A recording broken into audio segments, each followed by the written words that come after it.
Outside of the room, a hallway led off to their left.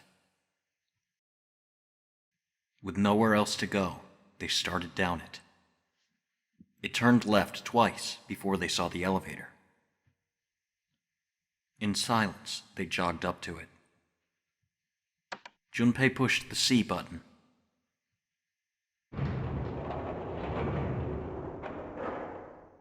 The elevator motor ground away, and before long they found themselves once again on C deck. The door opened, and they stepped off. They'd expected to find 4 other people waiting for them. There were none. Where did they go? I have no idea. Lotus shrugged. Something in the pit of Junpei's stomach stirred. He tried to forget the feeling and took off down the long hallway before him. Seven and Lotus followed at a run. They ran and ran and ran. The hallway seemed endless.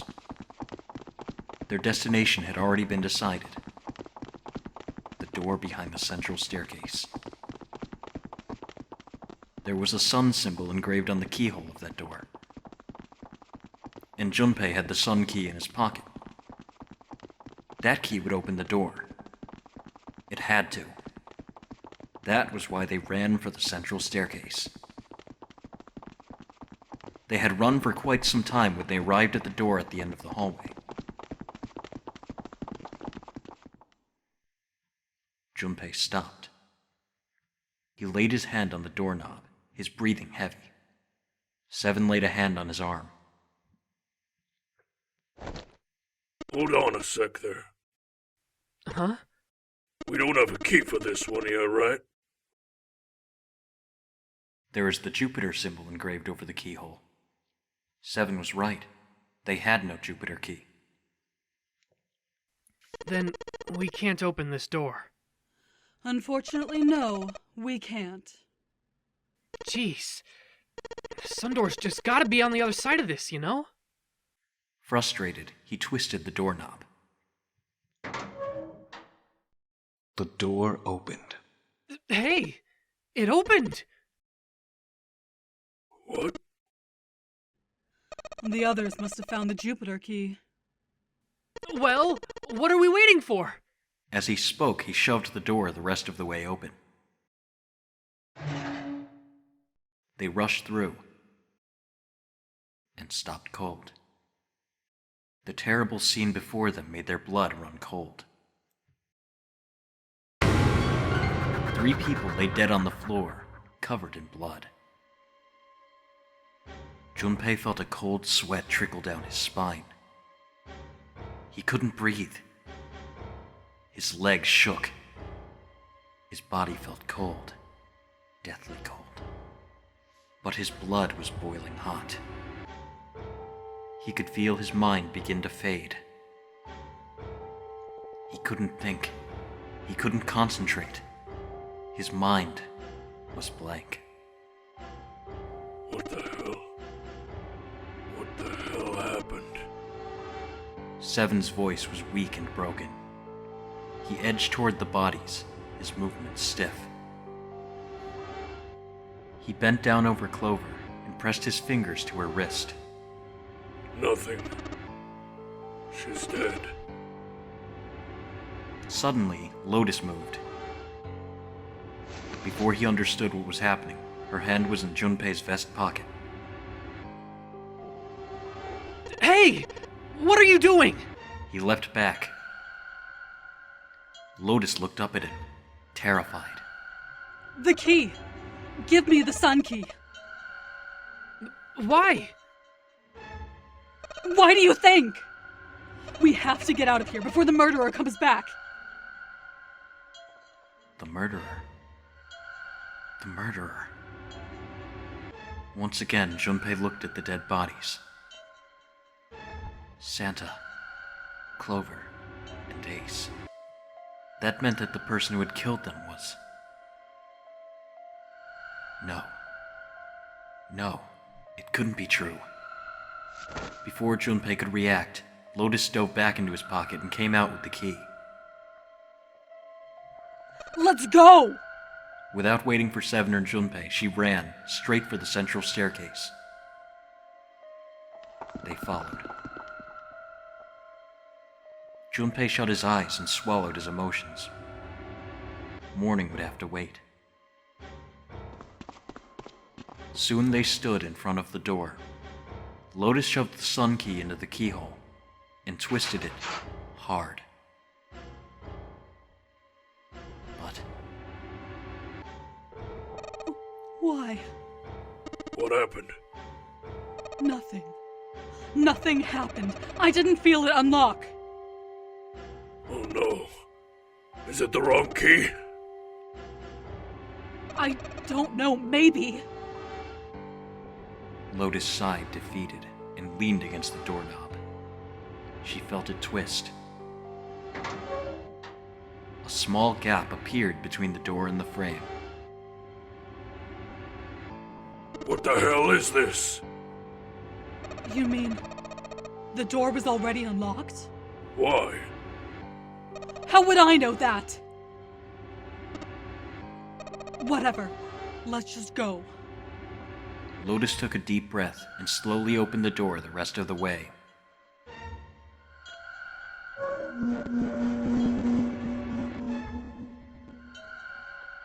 They stepped inside. In front of them was another hallway. It stretched out toward the bow of the ship. They began to run. Faster and faster they ran, trying desperately to reach the end of the hallway. A few seconds later, they were there. In front of them stood a massive metal door. They were all breathing heavily as Junpei spoke. What the hell is this door? I can't see anything that looks like a doorknob or a switch or lever or card reader or anything. How the fuck are we supposed to open this? We don't have a choice. We're gonna have to go back. No. No! I'm not going back there! There's a murderer back there! There was more stark terror in Lotus's voice than authority. She was almost begging. But I don't see any other doors. As he spoke, Seven stepped toward the door in front of them, as if to illustrate that it was the only door.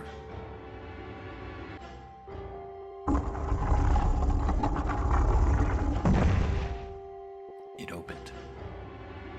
Nothing surprising. A simple automatic door. Look, guys, I got a really bad feeling about all this. The other doors were already unlocked, and this one's automatic. We haven't seen anything like this before.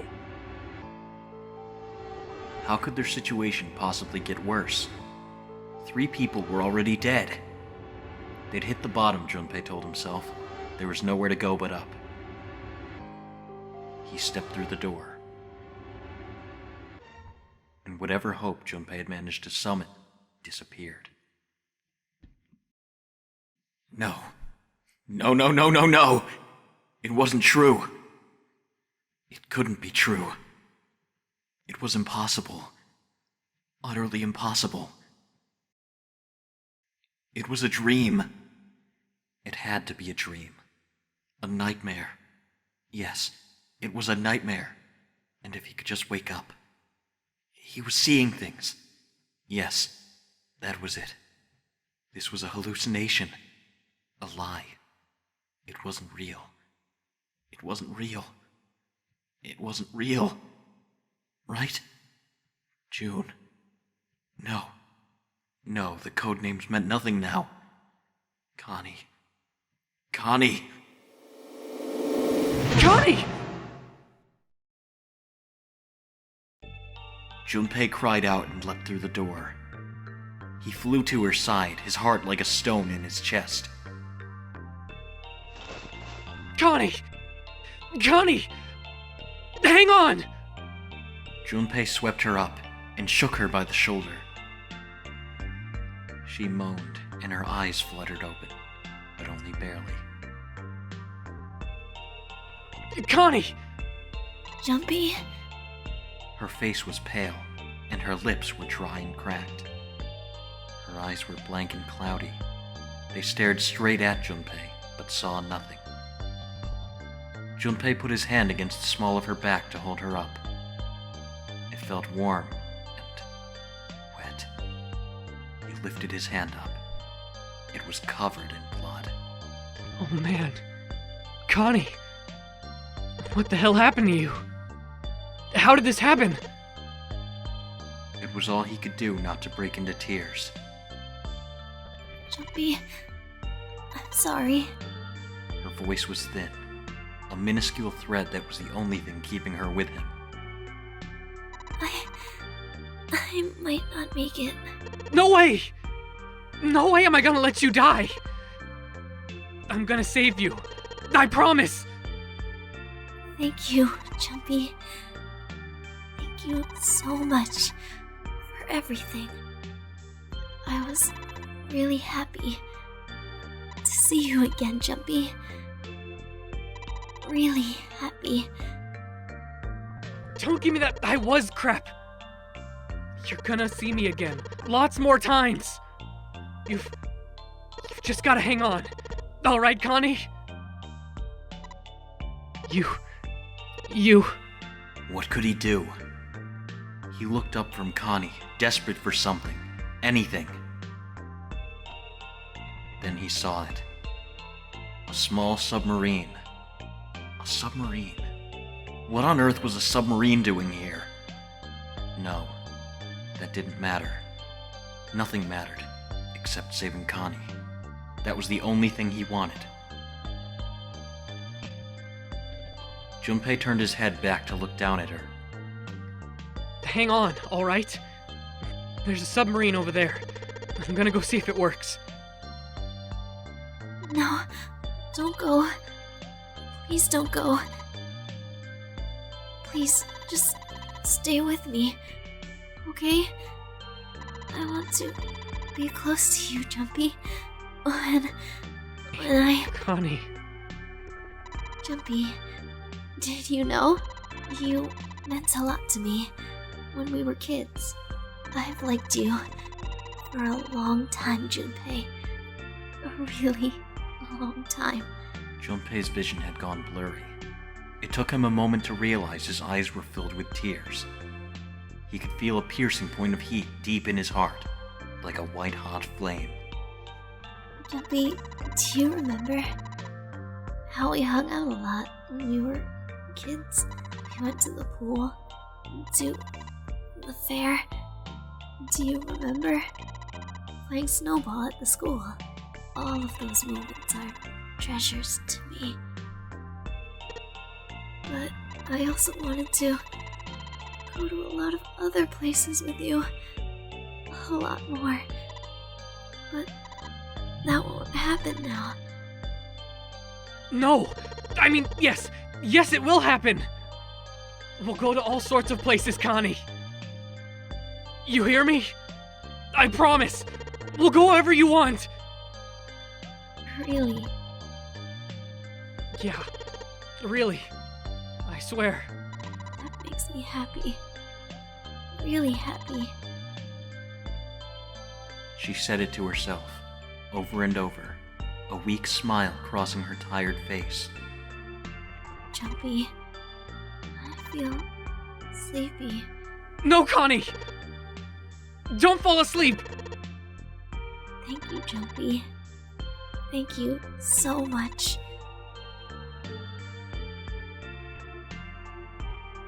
Her eyes were slowly closing. Junpei screamed, even as he felt his throat go hoarse. Connie! Connie! Connie!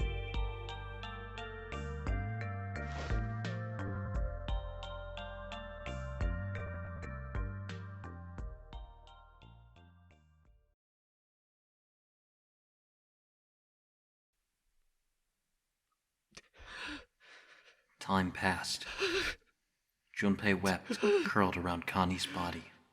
He cried and cried until he had no tears left. When the last tear fell, Junpei was no more. His body remained, but only as an empty shell. Somewhere, he heard a bell ring. It was the clock at the central staircase.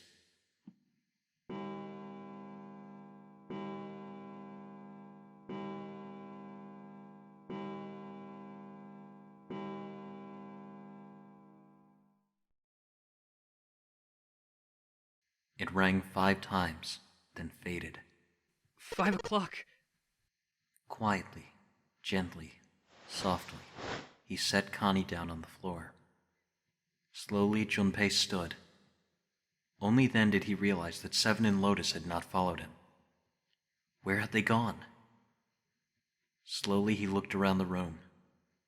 There was nothing. No sign that they had ever been there. It felt as though every part of Junpei's body was made of lead. Slowly, he made his way to the door he'd come through. As he approached it, it opened, sliding apart with a sound like grinding stone.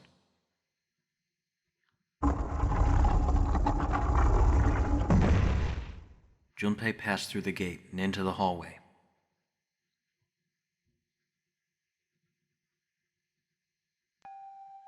His heart rattled in his chest, an empty, lifeless thing. It had been so utterly broken that there was nothing left to feel. When he saw their bodies, he simply stared. It was a lake, a sea of blood. 2 bodies lay in it. There was no need to check. There was no breath left in them.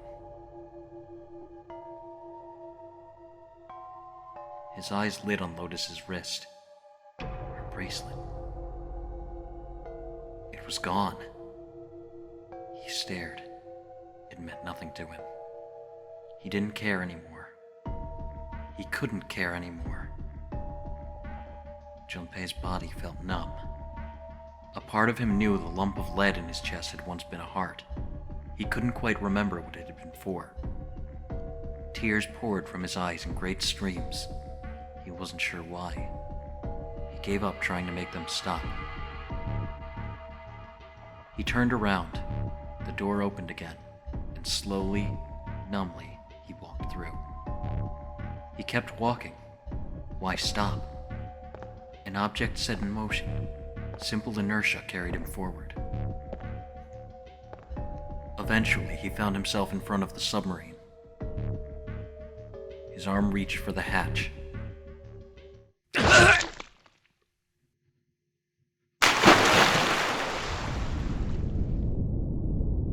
And then he was floating in water. His eyes stared down into it. He couldn't see the bottom.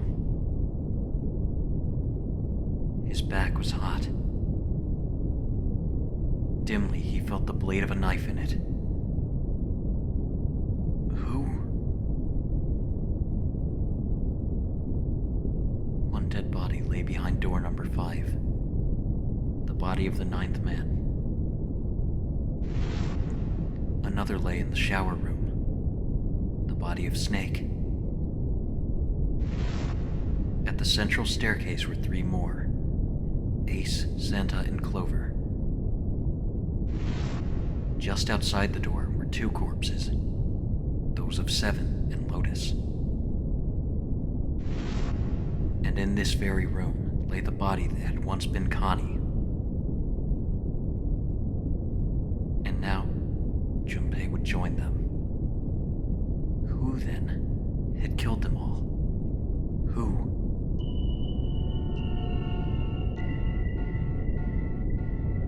Junpei let out one last breath. Faintly, he felt the bubbles creep up the side of his face. His consciousness faded quickly, dissolving away into the cold, gentle lapping of the water.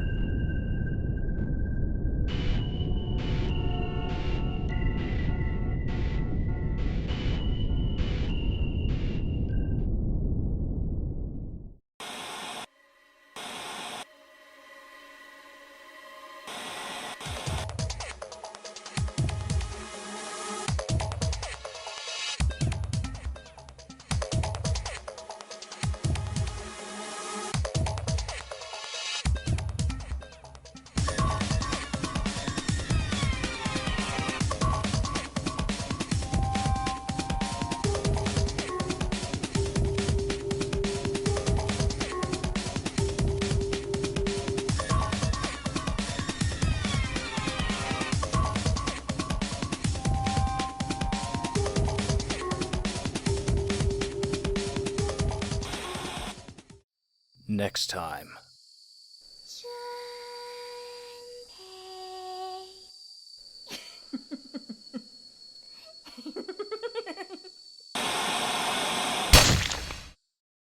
Let's do a project.